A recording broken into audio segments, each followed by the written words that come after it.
Hi everyone, welcome to another episode of PKM Weekly. So mid-April, let's see what's been happening over the past week. First up, Obsidian.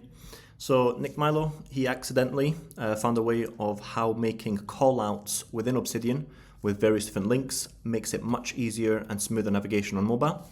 So you've got a bit of a brief video here, so you can see basically uses callouts, various different boxes that he prepares with different links, and you can see here sources where he's got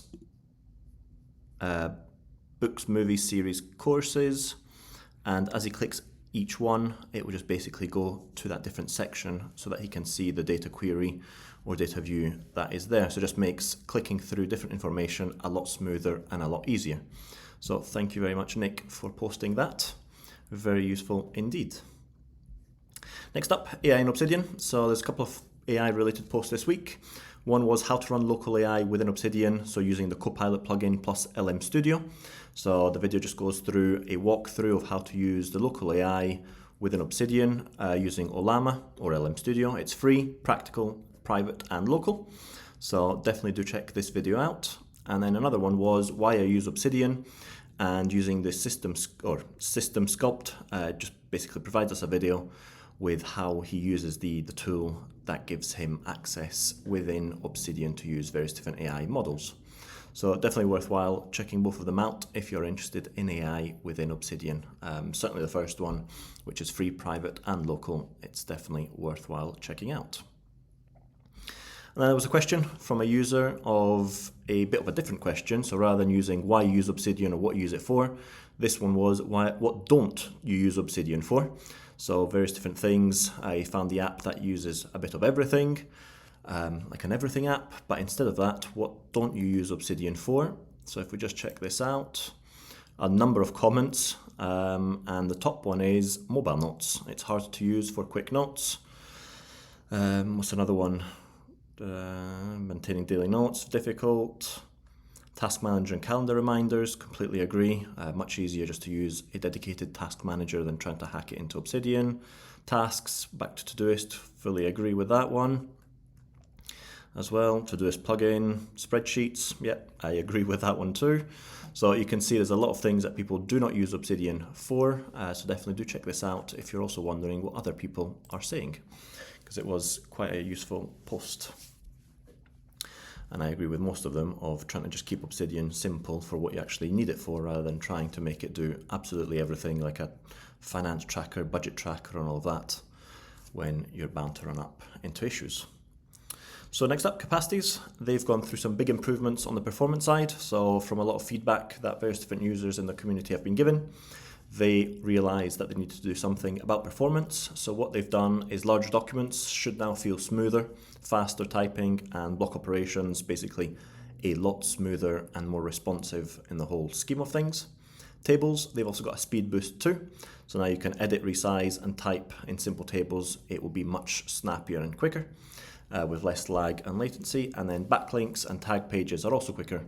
And they've rebuilt the system for links and embedded views. So that one is a lot of good stuff coming out of Capacities, just making the app a lot more performant. Because from the Discord, I did see that there was a lot of people just complaining and saying it was starting to be a little bit like Notion in terms of loading and lag. So I'm glad to see the team are on to that. Next up was a user posted in the Discord quite a detailed showcase of basically how they use Capacities in the calendar view as a one-stop shop for what they need to do in their actions. So they basically split the daily note into 4 key sections, which is note, basically just simple daily journaling. It's a section for their notes, for their journals, for whatever they need to do. The to-do section, so basically quick tasks, jotting down what they need to get done, and stuff that just doesn't belong into a proper project or doesn't need to be set up into a proper project. It's just something quickly that you need to do. Needs attention, so things that basically events or objectives that are overdue or otherwise have an invalid state. So if just something needs to be done and get it done. And then overall objectives of what they're trying to do, basically based on the deadline and the status date. And this is what it looks like in practice. So you've got the Capacities, the daily note. So up here, it's got the 4 callouts or the 4 blocks. the notes, so that's where his notes will belong. To-dos, anything quick, needs attention, so events, objectives that the user wants to be done with and get over and done with, and then open objectives, just to keep in track of the things that the person is trying to achieve and needs to get done. I thought it was very good in terms of splitting it up, because it just gives you a home view of the important and critical things. I wonder though, in the long run, if it just becomes a bit of a hassle just to keep it every single time. I mean, I know these are queries, so these shouldn't be needing to be updated every single time, but it just feels like it's something that maybe over time you start to get a little bit complacent, a bit lacking the impetus just to keep updating it. But hopefully this will work for OP, and if you are interested, definitely do check out the link, because there's a lot of good stuff that the OP posted within Discord. That was it for Capacities. Tana, they've gone through a few more things, so I posted the video of what was happening from 2024, and they've now done a blog post, so if you're more interested in reading it rather than watching the video, definitely do check out the blog post that they posted last week. So a lot of stuff going on: transcription, AI chat, select your bot, meetings made easy, record, summarize, related content, basically everything that they've been updating in the past year or so. So do check that out if you haven't already done so, if you're wondering what Tana's been up to. And at the same time, they are also looking for a couple of roles, so a design engineer and a growth engineer. If these are of interest to you, definitely check them out, because they do give a little bit of detail of what they're expecting from you, what you can expect from them, and what you'll be doing, and the skills you need, etc., etc. So if you are a design engineer or a growth engineer or interested in these, definitely do check that out and get in touch with the Tana team for them. Tana Jam sessions, so there's a couple of things coming up with the couple of sessions on Tuesday 15th and Wednesday 16th. So it's going to be one with Ev Chapman and Andre Fauken doing just basically how they run their systems, what they do, so extended demos of their systems and answers all of the questions that you may have.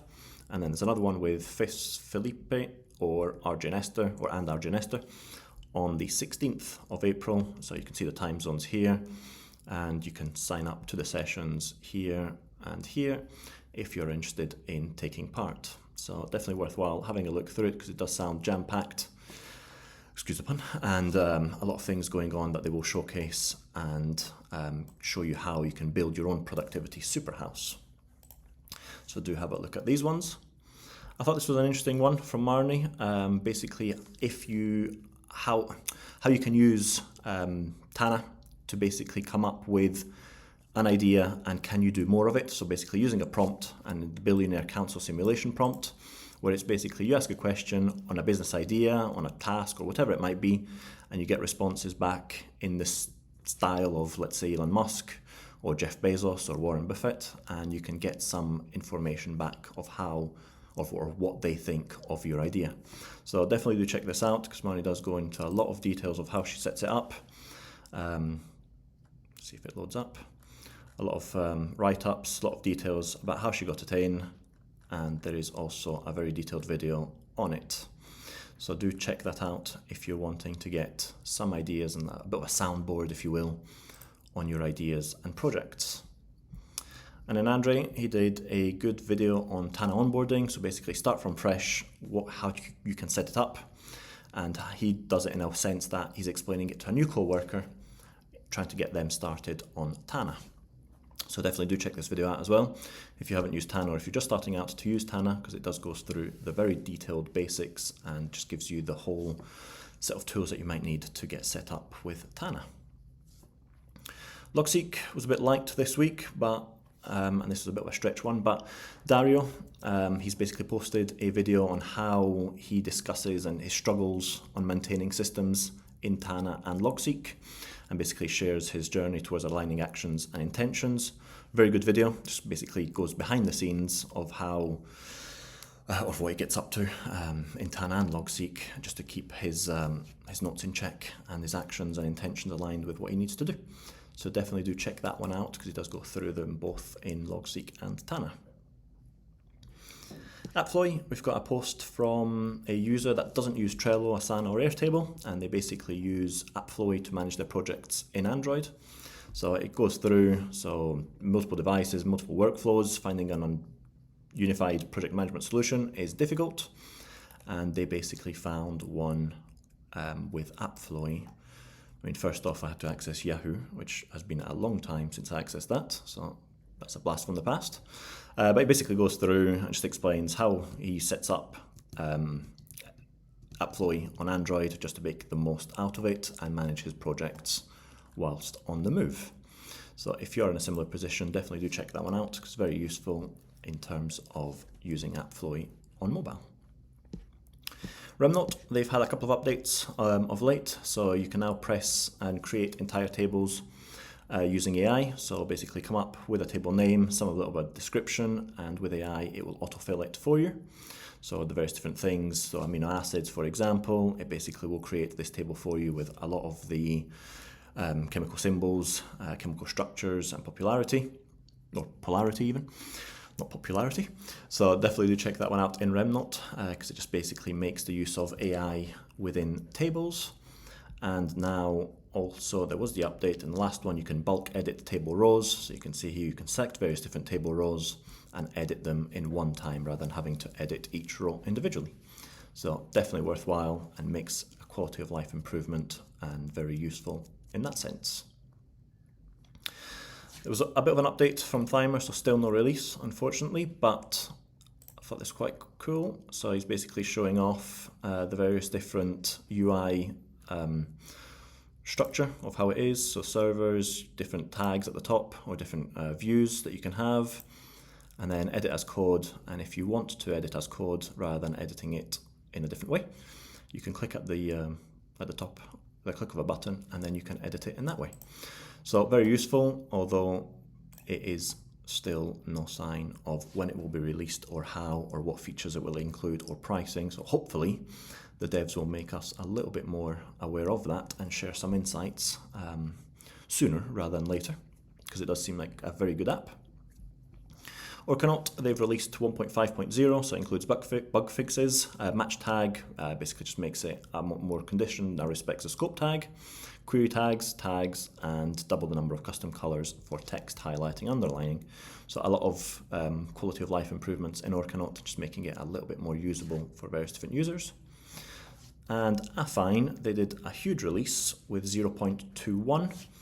And it includes AI chat panel, notifications, doc permissions, blocks, AI recording blocks, edgeless highlighter, iframe, edgeless alignment, web clipper, readwise, highlight integration. And what I love about AffINE is that they post it on their page with the detailed narrative of what's going on. So you can see 0.21, AI chat panel, and there's a brief video to accompany it with what it is, how it works. And you can go through each one of them, each of the updates with what they are and what they mean and how to use them from these brief little videos that they post, which is great because it just gives you a sense of, or a bit more of a deeper understanding rather than just a few words on a page. So I love that about these updates, and hopefully others will join the club as well, because it does just make things a little bit easier.